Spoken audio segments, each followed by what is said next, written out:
It's good to be here today. I'm now a professor of animal science at Colorado State University. Been there for many years.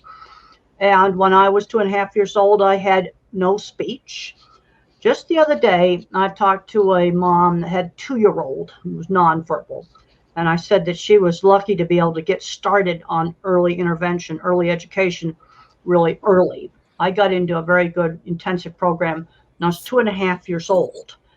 And one of the first things they did with me was a lot of emphasis on taking turns. Little autistic kids, they like to spin things.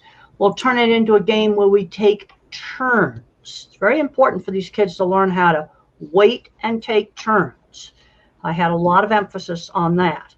Now, the thing I observed is that some teachers who work with very young autistic children have the ability to really engage these kids.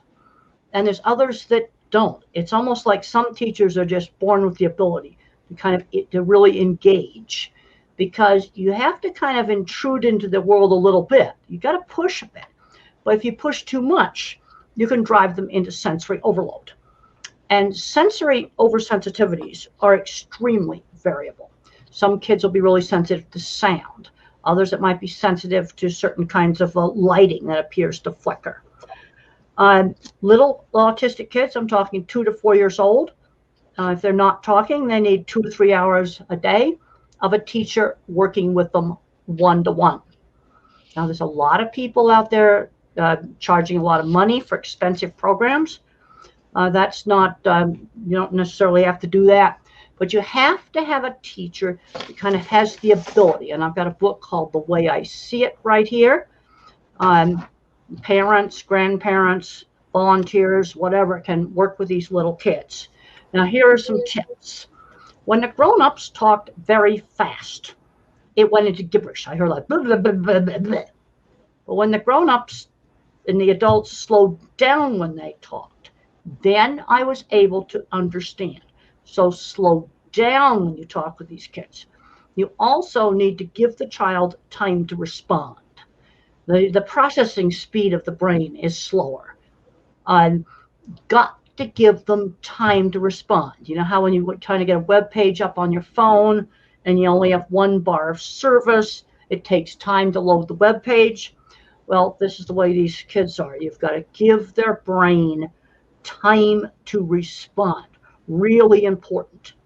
Now, if you're in a situation where you have a little kid and you're waiting 6 months for diagnosis, or you're waiting for this, don't wait. If you have a young child who's not talking, you need to start working with them right now and get a person who has the ability to engage them, starting with turn taking. Then you start teaching them words for their favorite things, toys or food. Slow down. My speech teacher, she would hold up a cup and she'd go cup, and then she'd go cup, where she'd alternate back and forth between saying it the regular way and saying it really slowly, cup, where she enunciated those hard consonant sounds. So these are just some tips. So you've got a 2 or 3 or 4-year-old that's not talking. The therapy is pretty much the same, whether it's labeled autism or something else. You want to work with that kid now and try to get them talking.